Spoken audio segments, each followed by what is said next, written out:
मक्का एक अत्यधिक महत्वपूर्ण फसल है, क्योंकि अधिकांश आदिवासी क्षेत्रों में मक्का बोई जाती है।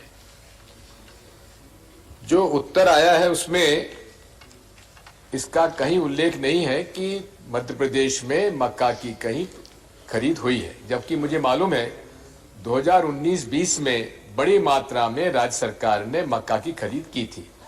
मैं माननीय मंत्री से जानना चाहता हूं कि क्या मध्य प्रदेश में 2019-2020 में मक्का की खरीद की गई थी और कितनी की गई थी? धन्यवाद। उपसभापति महोदय, हमारे सांसद वरिष्ठ और राजनीतिक बहुत लंबा अनुभव है। ये मोटा अनाज खरीदने का राज्यों का विषय है। राज्य अपने भोक्ताओं को, कंज्यूमर को यदि मोटा अनाज उपलब्ध कराना चाहते हैं तो राज्य सरकार खरीद करके उनको बांट सकते हैं।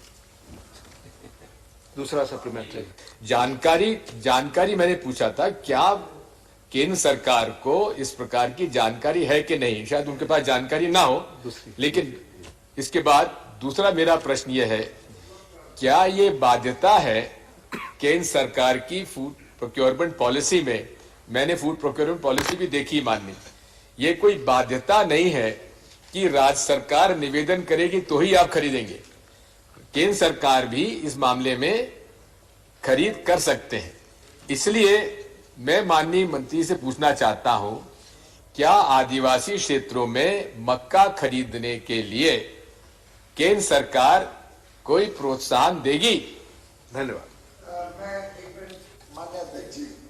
सिंस इन्होंने बहुत स्पेसिफिक बार बार कह रहे हैं और शायद इससे पूछ रहे हैं कि थोड़े समय के लिए उनकी सरकार थी, तो इनको लग रहा है जैसे कोई बहुत बड़ा नहीं, प्लीज काम कर लिया।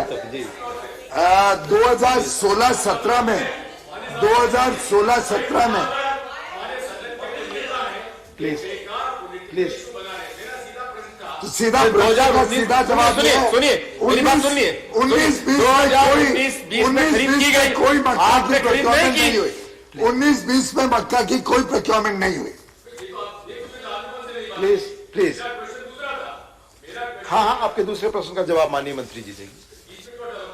दूसरा प्लीज। उपसभापति महोदय, माननीय सदस्य ने जो 16-17 का जिक्र किया है, 16-17 में 50,000 मैट्रिक टन मक्का खरीदा गया था।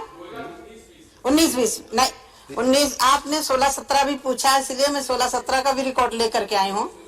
19